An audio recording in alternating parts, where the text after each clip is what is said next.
여러분 반갑습니다. 우리 주위 분들과 눈빛으로 한번 인사를 나누시면 좋겠습니다. 네, 오늘도 레위기 산책 계속할 텐데요. 어떻게 여러분이 잘 따라오고 있는지 눈을 좀 크게 움직이셔서 피드백을 주시면 좋겠어요. 얼굴이 잘 안 보여가지고 굉장히 좀 여러분의 반응이 궁금하기도 합니다. 오늘도 레위기 산책 계속할 텐데요. 오늘 들어갈 내용의 주제는 거룩한 삶입니다. 거룩한 삶. 여러분 우리 첫 시간에 했던 건데 기억하고 계시는지 모르겠습니다. 레위기의 구조에 대해서 말씀을 드린 적이 있는데요. 여기 보면 1장부터 16장까지 하고 또 17장부터 27장까지 이렇게 둘로 나누어진다고 그랬습니다. 그래서 앞부분 1장부터 16장까지는 거룩한 제사, 거룩한 예배를 어떻게 드릴 것인가를 이야기한다면 뒷부분은 거룩한 백성으로서 사는 법을 이야기합니다. 앞에가 하나님 사랑이라면 뒤에는 이웃 사랑이라고 할 수 있죠. 그러니까 우리가 지금까지 했던 걸 보면 앞부분을 주로 했습니다. 그리고 오늘은 이제 드디어 뒷부분, 삶으로서 우리가 어떻게 예배할 건지, 거룩한 하나님의 백성으로 어떻게 살 건지를 이야기할 텐데요. 여기는 크게 네 부분으로 나누어집니다. 17장부터 20장까지는 거룩한 백성의 삶, 그 다음 21장, 22장 거룩한 제사장의 삶, 그 다음에는 거룩한 시간과 공간, 하나님과 이스라엘의 언약, 이렇게 네 개로 나누어지는데 오늘은 특별히 두 군데를 할 거예요. 17장부터 20장까지 거룩한 백성의 삶, 그 다음 21장, 22장 거룩한 제사장의 삶, 이렇게 두 부분을 할 겁니다. 여기에 보면 거룩한 백성의 삶이 따로 나오고 거룩한 제사장의 삶이 따로 나와요. 백성도 거룩하게 살아야 되지만 제사장은 더 거룩하게 살아야 돼요. 그럼 여러분 또 이렇게 생각하겠죠? 우리 집사님들도 거룩하게 살아야 되지만 목사님들은 더 거룩하게 살아야 된다. 근데 지난주에 말씀드렸죠. 우리 모두는 다 왕같은 제사장입니다. 그러니까 우리 모두가 다 더 거룩하게 살아야 되는 것이죠. 자, 이 레위기 17장이 이제 굉장히 많은 학자들에게 애매한 장이라고 합니다. 어떤 학자들은 이걸 좀 앞부분하고 이렇게 앞부분 거룩한 제사 쪽에 붙여야 된다고 말씀하는 분도 있고, 아니다, 그 16장이 이제 중심이 되어서 이 17장은 뒤로 오는 게 맞다, 다양한 의견이 있는데 저는 뒤쪽에 붙였습니다. 결국 우리가 거룩한 삶을 살게 되는 근거가 뭔가 하면 거룩한 피에서 시작된다는 거예요. 우리가 착하게 살면 거룩해지는 게 아니라 예수 그리스도의 그 보혈의 능력을 의지해서 우리가 거룩한 백성이 되어야 거룩한 삶을 사는 거예요. 예를 들면 왕자가 거지 옷을 입고 막 이렇게 거지처럼 다니는데 너 왕자잖아, 정신 차리고 왕자 옷을 입어, 이렇게 하면 되는데 거지에게 막 계속 왕자 옷을 입힌다고 거지가 왕자가 되지는 않는다는 거죠. 그러니까 우리 존재 자체가 먼저 하나님께서 기뻐하시는 거룩한 사람으로 바뀐 다음에 그 다음에 우리가 거룩한 백성, 거룩한 제사장은 어떻게 살아야 되는가, 이렇게 가는 게 논리적 순서가 맞다는 것이죠. 자, 여기 17장은 특별히 피에 대해서 이야기하는데요. 여러분 레위기 전체에서 피가 얼마나 중요한 어떤 이야기의 핵심에 있는지 여러분 잘 기억을 하시면 좋겠어요. 특별히 첫 번째는 제물, 하나님께 제사 드리는 제물은 성막에서만 잡을 수 있다. 왜 이런 말씀을 주셨냐면 성막 밖에서 잡다 보면 피를 함부로 다룰 수 있다는 거예요. 근데 피가 우리의 죄를 속죄해주는 너무나 소중한 언약의 핵심인데 이걸 아무 데서나 막 함부로 뿌린다거나 그걸 먹는다거나 이러면 큰일 난다는 거죠. 그래서 제물은 반드시 성막에 와서 잡을 수 있다. 피를 함부로 다루면 안 된다는 차원에서 이야기하는 거죠. 특별히 피를 먹지 말라는 말씀이 나와요. 혹시 아마 여호와의 증인이라는 이단에 대해서 여러분 들어보신 분이 계실 텐데 그 사람들은 이 피를 먹지 말라는 걸 문자 그대로 지킵니다. 그래서 순대 그런데 피 들어가 있다고 먹지 않습니다. 그까지는 이해가 되는데 그 다음에 뭔가 하면 수혈도 받지 않아요. 그래서 아이가 교통사고 나서 막 죽어가는데 엄마가 절대 수혈 못한다고 말려서 결국 목숨을 잃어서 옛날에 신문에 나온 적도 있어요. 그럼 왜 수혈을 못합니까? 피를 먹지 말라고 했기 때문에. 이게 좀 아주 잘못된 적용이죠. 좀 이따 제가 이 피를 먹지 말라는 적용에 대해서 좀 더 이야기를 할 텐데, 피는 생명을 상징합니다. 생명. 그리고 이 생명을 존중하고 결국 이 피를 통해서 속죄가 됩니다. 우리 죄가 다 용서받게 될 때 어린 양의 피를 뿌리고 어린 양이 나 대신 죽은 것을 우리가 제사를 통해서 기억하면서 죄를 용서받기 때문에 피가 함부로 다루어지지 말아야 한다라는 차원에서 이야기를 하고 있는 거죠. 자, 그렇다면 우리 신약에서는 이걸 어떻게 적용해야 되냐? 뭐 순대 먹지 말라 이런 건 지난번에 이미 다 말씀드렸습니다. 뭐든지 먹어도 괜찮습니다. 뭐든지 믿음으로 먹으면 괜찮습니다. 자, 근데 성찬식에 보면 여러분 이런 게 있잖아요. 떡과 포도주를 먹고 마시는데 떡은 예수님의 몸을 상징하고 포도주는 예수님 피를 상징하잖아요. 그럼 레위기에서는 피를 먹지 말라 했는데 그럼 우리는 예수님 피를 상징하는 포도주를 먹으니까 뭐가 좀 이상하다 이렇게 생각하는 분이 있을지 모르겠는데 이렇게 생각하면 됩니다. 구약에서는 성전이 예루살렘 시온산에 있는 그 건물이 성전이었어요. 이 시대의 성전은 어디입니까? 지금 이 공간은 성전이라고 하지 않고 정확하게 말하면 예배당이고 이 시대의 성전은 바로 우리가 성전이에요. 여러분 한 분 한 분이 하나님의 성전이에요. 그럼 여러분 한 분 한 분이 성전이라면 앞에서 계속 이야기했잖아요. 피를 아무데나 버리면 안 되고 이 피를 성전에서 성소에서 잡아야 되는 것처럼 그 언약의 피를 성전인 우리에게 뿌리는 것과 마찬가지의 행동을 상징하는 게 사실은 성찬식인 거죠. 그러니까 예수 그리스도의 보혈로 우리가 깨끗게 되었습니다라는 걸 상징하는 것이 성찬식이라는 것이죠. 자, 이렇게 이제 이 그리스도의 우리가 이야기하는 그리스도의 보혈로 완성된 이 피로 거룩한 백성이 되었다면 그 다음부터 이제 거룩한 백성으로 살아야 됩니다. 어떻게 살아야 될까요? 제일 먼저 나오는 이야기가요, 거룩한 성생활입니다. 레위기 18장에서 계속해서 나오는데요, 특별히 가나안 족속 이스라엘 백성들이 가나안 땅에 들어갔을 때 이미 살고 있었던 가나안 족속들은 성적으로 굉장히 문란했어요. 그게 그들의 종교하고도 이렇게 밀접하게 연관이 되어 있었습니다. 전에도 설명드렸는데 바알신 또 뭐 이런 신을 섬기는 사람들은 성행위가 결국은 바알신을 자극시켜서 비를 내리게 한다 이런 믿음을 갖고 있었기 때문에 굉장히 성적으로 문란했습니다.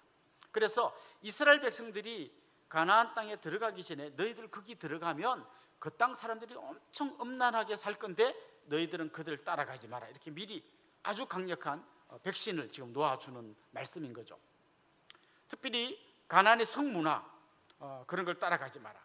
구체적으로 이제 나오는데요, 근친상간 금지 조항이 있습니다. 성경에 보면 굉장히 많은 친척들이 나옵니다. 뭐 어머니, 계모, 이복자매, 손녀, 고모, 이모, 숙모, 자부, 형수, 제수, 처제 굉장히 많은데 이걸 우리가 어떻게 다 외웁니까? 간단합니다. 자기 남편, 아내 외에는 아무도 성적으로 문란한 행동을 하면 안 된다. 굳이 이걸 다 외우지 않아도 결혼한 내 남편, 내 아내 빼고는 절대로 성적으로 잘못된 길로 가면 안 된다. 이게 굉장히 강력한 가르침이에요. 여러분 이 당시만 해도 뭐 나이트 클럽 같은 게 없었잖아요. 또 뭐 없었죠? 우리가 막 요즘 성적으로 많이 방탕한 길로 가는 게 다 없었단 말이죠. 바 이런 것도 없었죠. 그 대신 이 사람들에게 좀 위험했던 건 뭔가 하면 대가족 제도였기 때문에 그냥 이 텐트 저 텐트에 그냥 뭐 우리 친척들 막 이런 사람들이 막 흩어져 살고 있는 거죠. 근데 다 옹기종기 살고 있는데 매일 보는 사람들이 그 사람들이에요. 근데 그 사람들이 자기 남편, 아내가 아니면 절대로 성적으로 잘못된 길로 가면 안 된다 이렇게 이야기하는 거죠. 두 번째는 왜곡된 성관계를 금지했습니다. 그게 이제 몇 가지가 나오는데요. 예를 들면 월경 중에 있는 여인과는 성관계를 하면 안 된다 이런 얘기도 나오고요. 이웃집 아내와 성관계 하면 안 된다 이런 건 아마 여러분이 자연스럽게 받아들일 것 같아요. 그 다음 나오는 게 뭔가 하면 동성애 성관계 하면 안 된다. 지금 이게 우리나라에서도 굉장히 지금 큰 이슈가 되고 있습니다. 얼마 전에 포괄적 차별금지법이 발의가 됐습니다. 발의가 되려면 국회의원 10명이 찬성해야 발의가 되는데 지난 회기까지는 10명을 못 채웠어요. 왜냐하면 이 국회의원들이 잘못 여기다가 발의에 동의하면 기독교인들이 자기 떨어뜨릴 것 같으니까 겁이 나가지고 발의를 못했는데 이번에 10명을 채워갖고 발의가 됐습니다. 현재. 그래서 이거 이제 투표해가지고 그 숫자가 넘어가면 이제 이 법이 통과되게 되는 거예요. 사실 차별하지 말라는 것은 나쁜 이야기가 아니잖아요. 그리고 차별하는 사람에게는 어떤 뭐 벌칙을 주겠다 이런 거는 뭐 어느 정도 우리가 동의할 수 있는 건데 거기에 들어가 있는 게 뭔가 하면 성적인 지향성에 대해서도 차별하면 안 된다. 그럼 예를 들면 성별은 두 가지가 있잖아요. 남자가 있고 여자가 있잖아요. 하나님이 천지를 창조할 때 남자와 여자를 지으셨잖아요. 근데 요즘 여러분 계속해서 언론에도 많이 나오고요, 심지어 학교에서도 이렇게 가르치는데 제3의 성이 있다는 거죠. 남성도 아니고 여성도 아닌 제3의 성이 있다는 거죠. 그리고 남자인데 나는 성 정체성이 여자다. 옛날에는 그러려면 뭐 성전환 수술을 하고 막 이랬는데 이제는 성전환 수술을 안 해도 자기가 생각할 때 자기 여자라고 생각하면 그 사람을 여자로 봐야 된다는 거예요. 그래서 남자인데 자기는 성 정체성이 여자이기 때문에 여탕에 들어오는 이런 일이 이제 일어날 수가 있는 것이죠. 그리고 앞으로 우리 다음 세대들이 남자와 남자가 결혼한다고 여자와 여자가 결혼한다는 이런 호모나 레즈비언 같은 사람들이 또 나올 수 있는 거죠. 그리고 이게 이제는 옛날에는 숨기고 막 이랬는데 이제는 이게 막 너무 대놓고 자랑스럽게 시청 광장에서 이렇게 막 프레이드를 하는 이런 지경까지 이르렀습니다. 그런데 여기에 대해서 이 차별적 포괄적 차별금지법이 통과되고 나면 만약 저 같은 목사가 여러분 동성애는 죄입니다 이렇게 하면 제가 벌금을 물든지 잡혀가야 돼요. 왜냐하면 차별을 했기 때문에. 이게 사실은 굉장히 악법인 거죠. 그래서 우리 기독교에서 굉장히 많이 지금 반대를 하는데도 이걸 지금 막 밀어붙이고 있습니다. 전 국민의 설문조사를 해도 사실은 반대가 훨씬 많아요. 그런데 왜 이렇게 밀어붙일까요? 이게 지금 전 세계의 추세입니다. 뭐 다른 나라에서도 이렇게 말하는 사람 인권 좀 아는 사람이고 이렇게 말하지 않고 반대하는 사람은 굉장히 이렇게 좀 꼴통처럼 취급하는 게 이 시대의 조류가 되었습니다. 그래서 많은 사람들이 이제 이번 국회의원들이 특별히 이번 회기에 한번 밀어붙이려고 지금 벼르고 있습니다. 그런데 이걸 우리가 그냥 아이고 뭐 알아서 해라 이렇게 했다가는 진짜 우리가 아주 낭패를 당하는 그런 일이 있을 거고, 이미 통과된 나라들에서는 목회자들이나 성도들이 이런 이야기를 했다가 굉장히 많이 핍박을 받습니다. 그리고 뭐 저는 차별을 하자는 이야기는 절대 아니죠. 차별하면 안 되고 그들도 정말 우리가 긍휼히 여기고 사랑으로 대해야 되지만 죄가 아니다라고 말하는 부분에서는 우리가 동의할 수 없다는 거죠. 그런데 성경에서는 분명히 동성애는 죄다 이렇게 이야기합니다. 그리고 절대 금하는 걸로 되어 있습니다. 그 다음에 이제 나오는 게 뭔가 하면 수간, 동물과 성관계를 하는 것, 이것도 금지하고 있습니다. 자, 이제 동성애자들이 많이 이야기하는 이런 겁니다. 그거는 내 취향이다. 남자가 꼭 여자를 좋아하는 법이 있나? 내 취향인데 그걸 왜 못하게 말리냐? 그럼 어떤 사람은 이렇게 말합니다. 나는 사람하고는 싫고 나는 동물하고 성관계하는 게 내 취향이다. 그럼 이제 그 사람 말도 이제 말이 되는 거잖아요. 그럼 그 다음 단계가 이제 기다리고 있는 게 이겁니다. 나는 어른은 싫고 어린 아이와 성관계 갖는 게 내 취향이다. 지 취향이라는데 이걸 이제부터 어디서부터 안 된다고 하고 어디서부터 잘못됐다고 할 거예요. 그때부터는 아무도 이제 하나하나 이렇게 무너져 내리면 그야말로 가나안 땅에 있었던 족속들처럼 성적으로 너무나 문란한 그런 분들이 될 겁니다. 혹시 여러분 주위에서 누가 차별금지법 반대합니다 이런 청원이 있다면 저는 여러분에게 그 청원에 참여해서 같이 좀 반대하라고 그렇게 권면하고 싶습니다. 자, 하나님이 이렇게 그들에게 경고하셨는데요, 가나안 성문화 따라 살면 가나안 땅에서 너희들이 쫓겨날 거다 이렇게 경고를 하셨습니다. 자, 이걸 지금 신약에 와서 우리가 어떻게 적용해야 될까요? 사실 이 레위기에는 많은 상징들이 있었지만 이런 성적인 문제에 대해서는 우리가 진짜 더 심각하게 받아들이고 이 말씀을 따라가야 될 겁니다. 왜냐하면 이 시대가 성적으로 너무나 문란한 시대가 되었기 때문입니다. 특별히 구약 시대에는 있지도 않았던 수많은 성적인 범죄들이 나타나고 있죠. 예를 들면 뭐 최근에 뉴스에 많이 나왔던 M번방 사건, 구약 시대는 이런 게 일어날 수가 없었죠. 지금은 그때 상상하지 못했던 더 심각한 문제들이 많이 일어나고 있습니다. 이런 부분에서 우리가 정신을 차리고 성적인 범죄에 우리 성도들은 물론이고 우리 자녀들 세대가 쉽게 넘어가지 않도록 말씀 가운데 잘 세워가야 할 것입니다. 특별히 나쁜 성적인 문화에 젖지 말라는 걸 강조하는 것도 중요하지만 건강한 성 문화를 이루는 것, 이게 나쁜 성적인 범죄를 막아주는 가장 핵심적인 열쇠라는 것을 기억하시고 정말 아름다운 결혼, 아름다운 성, 이걸 우리가 잘 누리고 지키면 좋겠습니다. 19장에 가면 10계명의 구체적인 적용이 나옵니다. 그러니까 우리 10계명 10가지 계명이 있잖아요. 그런데 이걸 구체적으로 어떻게 적용해야 되는가가 나오는데요. 크게는 뭐 서론, 본론, 결론 이렇게 나누어집니다. 서론은 이런 내용입니다. 한번 같이 읽어볼까요? 너희는 거룩하라. 이는 나 여호와 너희 하나님이 거룩함이니라. 자, 왜 지금 하나님이 10계명을 제대로 지켜야 된다고 말씀하시는가 하면 우리는 거룩한 하나님을 섬기는 거룩한 하나님의 백성이기 때문입니다. 그래서 이 10계명을 거룩하게 지켜야 된다는 거죠.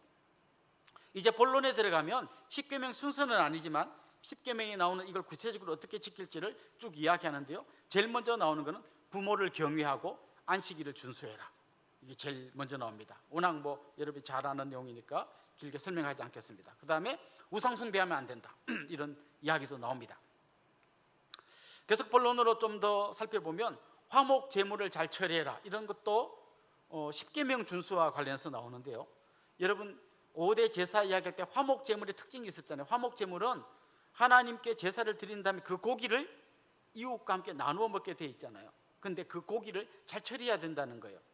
뭐라고 이야기하는가 하면 그 고기는 이틀 안에 다 먹고 3일째 되면 절대 먹으면 안 되고 남은 건 불태워야 된다 이야기합니다. 저는 왜 이런 말씀을 주셨을까를 좀 깊이 생각해 보니까 이런 생각이 들었어요. 자, 화목제를 드렸어요. 이만큼 이제 고기가 이웃과 나눠 먹을 고기 이만큼 생겼습니다. 근데 이걸요 이틀 만에 다 먹으려면 어떻게 해야 될까요? 나눠 먹어야 돼요. 이거를 나 혼자 쟁여두고 먹으면 이틀 동안 다 못 먹어요. 그러면 다 못 먹은 거는 버려야 돼요. 다 태워서 버려야 돼요. 그렇게 되면 아까우니까 어떻게 해야 돼요? 이웃과 막 나눠 먹어야 된다는 거죠. 이게 사실은 10계명에 나오는 어떤 그 하나님 사랑뿐만 아니라 이웃 사랑을 실천하는 하나의 중요한 방법으로 이야기하시는 거예요. 그 다음에 이제 그 자막에 나오는 대로 추수 때에 가난한 자를 배려하라는 말씀이 나와요. 어떻게 말씀하고 있냐면 예를 들면 이제 뭐 밀 같은 걸 추수할 때 하다 보면 이제 이렇게 이삭이 떨어지잖아요. 떨어진 건 절대로 싹싹 썰어오면 안 되고 그냥 놔두라는 거예요. 그 다음에 이렇게 밭 모서리 같은데 그걸 막 억지로 막 추수하기 어려운 데를 억지로 하지 말고 그런 데 좀 남겨두라는 거예요. 왜요? 그러면 고아나 과부나 나그네 이런 사람들이 먹고 살 길이 없는 사람 그런 데 와가지고 그 이삭을 주워가가지고 굶어 죽지 않게 하는 이런 방식이 바로 추수의 법칙이에요. 우리 한국 사람에 대해서 이제 한 외국인이 쓴 글을 봤는데요. 자기는 이런 민족은 처음 봤다. 이웃이 나누어 먹을 수 있도록 이삭을 남겨주라는 말이 성경에 나오는데 우리 한국 사람은 까치가 먹을 감도 남겨두더라. 그래서 굉장히 참 훌륭한 민족이라고 어떤 외국인이 쓴 글을 본 적이 있어요. 근데 우리 성도들의 삶이 이래야 된다는 거죠. 이 원리를 잘 적용한다면 이런 겁니다. 예를 들면 대기업 하시는 분들 있죠. 자기가 큰 기업을 경영하면서 딱 보니까 이것도 돈 되겠다. 그래서 중소기업이 해야 되는 일, 구멍가게 해야 되는 일 대기업이 싹 썰어갖고 자기들이 막 이거는 오늘 이 말씀의 원리하고 안 맞는 거예요. 좀 그것도 좀 먹고 살게 좀 그런 건 좀 내버려 두고 자기는 그냥 큰 것만, 이게 성경의 원리인 거예요. 그래서 사실은 지금 우리가 수많은 경제 정책을 펴보고 막 어떤 이론가들이 자본주의가 썩었으니까 공산주의를 해야 된다고 이렇게 해보고 저렇게 해봤지만 제대로 된 걸 한 번도 못 해봤잖아요. 공산주의 해봤지만 결국 실패했잖아요. 그럼 뭐 지금 자본주의가 제대로 되고 있는가? 이걸 막 수정하고 수정하지만 핵심은 이거예요. 성경의 원리대로 가면 답이 있습니다. 정말 약자들을 배려하고 또 못 먹는 사람들을 위해서 그렇게 좀 남겨두는 거, 이게 바로 우리가 해야 될 일이라는 거죠. 포도 딸 때도 포도 따다가 땅에 떨어진 건 절대 주워가지 말라는 거예요. 그러면 그거는 가난한 사람이 주워가게 놔두라는 것이죠. 그 다음에 뭐 도둑질, 거짓말, 거짓맹세 하지 마라 이런 말씀도 나오고요. 약자를 착취하는 걸 금지하는 말씀도 나옵니다. 약한 자를 억압하지 마라. 대표적인 약자가 누구라 그랬습니까? 고아, 과부, 나그네입니다. 나그네는 외국에서 와서 잠깐 거류하는, 요즘 우리식으로 말하면 외국인 노동자들이에요. 그런 사람들을 착취하면 안 된다. 그 다음에 임금 체불하면 안 된다. 오늘 내가 일했으면 일당을 오늘 줘야 되는데 안 주고 그걸 갖고 내일 아침까지 끌고 가면 안 된다고 분명히 이야기하고 있어요. 임금 체불하지 마라. 그 다음에 장애자를 배려해라. 여러분 요즘 우리가 장애자를 배려하기 위해서 뭐 예를 들면 건축을 할 때도 장애자 주차장을 따로 만들고 그분들이 엘리베이터 앞에 섰을 때 이렇게 울퉁불퉁한 걸 발로 밟아가지고 그 느낌으로 엘리베이터구나, 여기가 건널목이구나 이런 걸 알게 하고 하는 여러 가지 이런 게 나온 게요, 제가 어릴 때도 없었잖아요. 여러분 어릴 때 없었잖아요. 나온 지 얼마 안 됐어요. 그런데 이 십계명, 이 레위기 이 법은 3,500년 전에 쓴 거예요. 그때 이미 장애자, 이 시각장애자, 청각장애자 이 사람들 배려하라고 이야기하고 있습니다. 그래서 청각장애 있는 사람을 저주하지 말아라 이런 말도 나오고요. 그 다음에 시각장애자 앞에 장애물을 놔두면 안 된다. 그분들이 길 다니기 좋게 해야지 그분들은 걸려 넘어지는 거 하는 거 놔두면 안 된다는 말이 레위기에 나옵니다. 그래서 진짜 우리가 이웃 사랑 어떻게 해야 되는가를 제일 잘 설명해 준 게 레위기 말씀이에요. 자, 이제 십계명의 구체적인 적용, 분리 규정에 대해서 한번 이야기해 보도록 하겠습니다. 분리 규정이라는 것은 몇 가지가 나오는데 특별히 이 이종 교배, 예를 들면 뭐 말과 나귀를 교배시켜 가지고 뭐 이런 거 하지 말라는 거예요. 그냥 자기 종족끼리 번식해 나가게 해야지 다른 종끼리 이렇게 섞어서 뭐 노새를 만들어낸다든지 이런 거 못하게 하는 겁니다. 그 다음에 좀 더 나가면 뭐 이렇게 밭에다가 씨를 여기에는 뭐 무슨 씨를 뿌리고 요 라인에는 무슨 씨를 이렇게 섞어서 뿌리지 못하게 해요. 심지어 옷을 짤 때도 섞어서 짜지 못하게 합니다. 예를 들면 모로 하면 끝까지 모로 해야지 모 50%, 폴리스티렌 50% 이렇게 못 짜게 합니다. 그래서 지금도요 이스라엘에 가면 이 말을 그대로 문자적으로 지키는 유대인들이 있어요. 그래서 한여름인데 있죠, 순모 100% 정장 입고 다녀요. 왜냐하면 섞어서 짜지 말라 했기 때문에. 그런데 이 말씀을 주신 핵심은 뭔가 하면 이 이방 문화와 섞이지 말라는 걸 이렇게 시각적으로 가르쳐 주는 것이지 오늘 우리가 그걸 그대로 문자적으로 지킬 필요는 없습니다. 제가 입고 있는 일도 이것도 순모 아닙니다. 혼방 막 섞여 있는 겁니다. 괜찮습니다. 그만큼 그런데 이방 문화하고 섞이지 않도록 조심하라는 거죠. 그 다음에 이방의 풍습, 그들이 막 피를 함부로 먹는 거 이런 거 하지 말고 마술, 점, 문신 성경에 하지 말라고 권면합니다. 왜냐하면 건강상으로도 안 좋겠지만 그게 나는 이방인이요라는 어떤 하나의 표시가 되기 때문에 그런 걸 하지 말라고 권면합니다. 혹시 그냥 오늘의 운세, 아유 그냥 안 믿어요, 안 믿어, 재미로 그냥 봐요. 안 됩니다. 그거는 하나님 기뻐하지 않는 거라는 것을 기억해 주시면 좋겠습니다. 그 다음에 뭐 신전 창녀 되지 말라. 그 당시에 창녀는 주로 신전에서 일하는 사람들이었어요. 그러니까 창녀, 자네가 그런 데 가지 못하게 해라. 그 다음에 뭐 박수무당 이런 거 절대 믿지 마라 이런 것도 이야기합니다. 노인을 공경하라. 그걸요 제가 이렇게 줄여서 노인 공경이라고 써놨는데 성경에 나온 말을 그대로 읽으면 제가 굉장히 좋아하는 말인데요, 샘머리 앞에 일어나라 이렇게 되어 있어요. 샘머리 앞에 일어나라 그대로 읽으면 그렇습니다. 그래서 물론 뭐 세치는 아니겠죠. 노인들을 공경하라 이런 뜻으로 이해하면 좋겠습니다. 특별히 외국인 노동자들을요 사랑하라는 말이 3,500년 전 이 레위기에 나옵니다. 그러면서 이렇게 이야기해요. 너희들도 애굽에서 노예 생활을 하지 않았느냐? 너희들도 남의 나라에서 종살이 하지 않았느냐? 그걸 잊어버리지 마라. 그래서 우리 교회에 사실은 요즘 코로나 때문에 많이 못 오시지만 굉장히 외국인들이 많이 오는데요, 정말 그분들을 형제로, 자매로, 귀한 우리의 친구로 그렇게 대해 주시면 감사하겠습니다. 이게 성경의 원리라는 거죠. 그 다음 공정한 거래, 정직한 도량형, 저울 막 속이고 뭐 그런 게 있었죠. 옛날 우리 어릴 때만 해도 대박 이렇게 막 고봉으로 담아줘가지고 와 많이 준다 하고 보면 막 대박 중간까지 이렇게 막아놔가지고 이렇게 주는 것도 있고요. 뭐 저울 추를 뭐 속인다든지 이런 게 있었는데 그런 거 하지 말라고 권면하고 있습니다. 이제 십계명의 구체적인 결론이 뭔가 하면요, 율법에 대한 순종을 촉구하는 거예요. 정말 너희들이 그리스도의 피로, 우리식으로 이야기하면 그리스도의 피로 깨끗하여진 거룩한 하나님의 백성이라면 진짜 하나님이 주신 이 율법의 원리대로, 십계명의 원리대로 살아가는 게 가장 복된 길이라는 것을 우리에게 알려주시는 것이죠.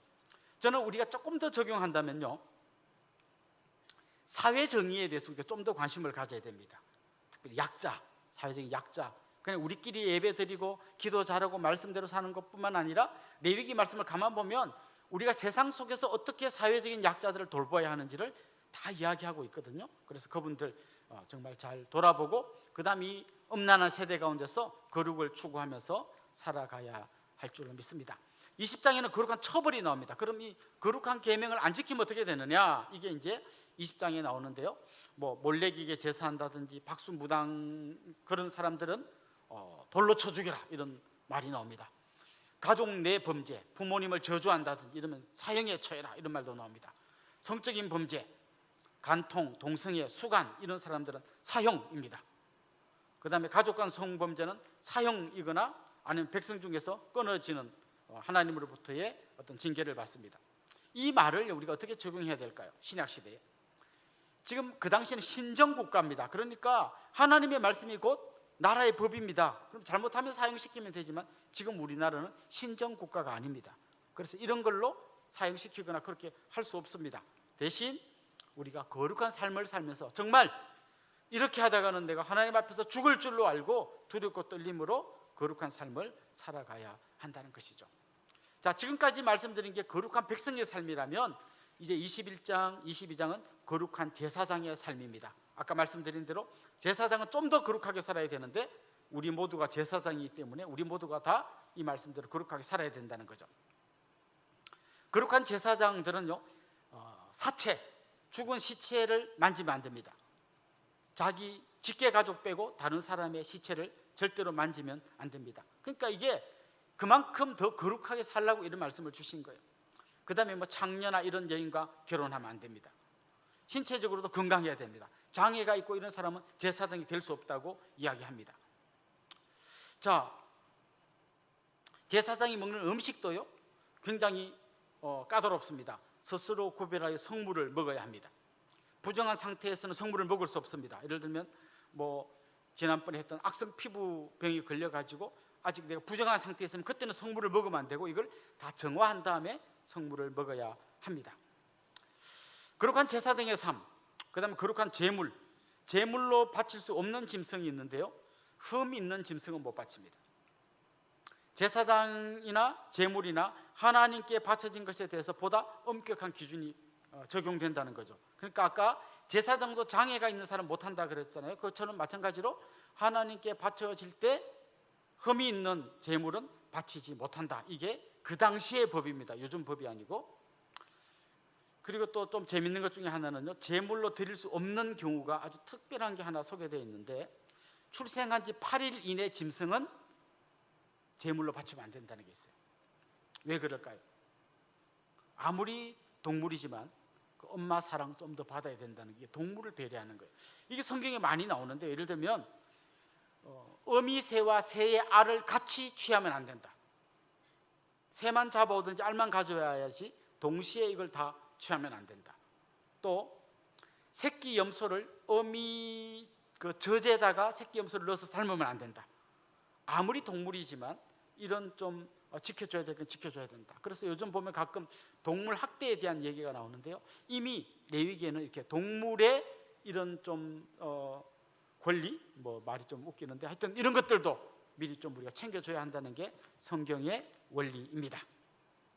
자, 이제 오늘 한 내용을 좀 결론적 권면이 오늘 본문에 나오는데 같이 한번 읽어보면 좋겠습니다. 너희는 내 계명을 지키며 행하라. 나는 여호와이니라. 너희는 내 성호를 속되게 하지 말라. 나는 이스라엘 자손 중에서 거룩하게 함을 받을 것이니라.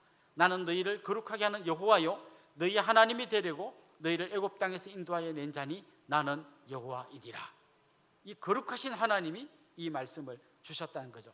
오늘 말씀 우리가 이제 좀 더 신약 시대에 좀 더 적용해 본다면요, 제사장에게 보다 높은 기준을 요구하는 이 말씀을 보면서 우리 모두가 왕 같은 제사장으로서 정말 거룩한 삶을 살아야겠다. 자, 특별히 레위기는 형식으로 내용을 거룩하게 만들려고 합니다. 그런데 우리는 예수 그리스도의 보혈로 새롭게 된 우리의 내용을 가지고 형식을 뛰어넘는 거룩을 추구하는 사람들이에요. 그래서 이 레위기 말씀을 문자적으로 지키지 않고 예수님 만난 그 거룩함으로 이 땅 가운데서 거룩을 추구하며 살아가는 거죠. 아까 뭐 그 장애자나 이런 데 대한 그런 사람들은 성직자가 될 수 없다 이런 게 있는데, 이 모든 건 예수님 안에서 다 폐지되었습니다. 예수님은 장애인들을 만나 주셨고 그들의 친구가 되어 주셨고, 창녀를 만나셔서 그들을 성녀로 바꾸어 주셨고, 가늠한 여인을 만나셔서 용서해 주셔서 거룩한 하나님의 백성이 되게 하셨습니다. 그래서 지금 우리는 어떤 사람이든지, 장애가 있든지 과거가 좀 복잡하든지 간에 예수님 만나고 새롭게 되었다면 그 모두가 다 하나님의 귀한 제사장이요 하나님의 귀한 일꾼이 될 수 있는 것입니다. 그리고 참고로 동물에 대해서도 긍휼한 마음이 필요하다, 이렇게 기억을 해주시면 좋겠습니다. 오늘 역시 산책인데 또 끝에 가니까 여러분하고 같이 막 달리게 되네요. 여러분 차근차근 나중에 한 번 더 이 영상을 보시면서 또 정리를 해주시면 좋겠습니다. 제가 기도하겠습니다. 내가 거룩하니 너희도 거룩하라. 주님, 오늘도 거룩하신 하나님의 백성으로 부름받아 여기까지 온 우리들이 이제 말씀을 묵상하면서 좀 더 하나님 앞에서 거룩한 백성으로 살아가고자 하오니, 하나님 한 분 한 분을 능력과 권능의 팔로 붙들어 주시고 그리스도의 보혈로 정결케 하여 주시고, 정말 주님 닮은 모습으로 거룩하신 하나님의 백성답게 살아가는 귀하고 복된 사람들 다 되게 하여 주옵소서. 예수님의 이름으로 기도드리옵나이다. 아멘.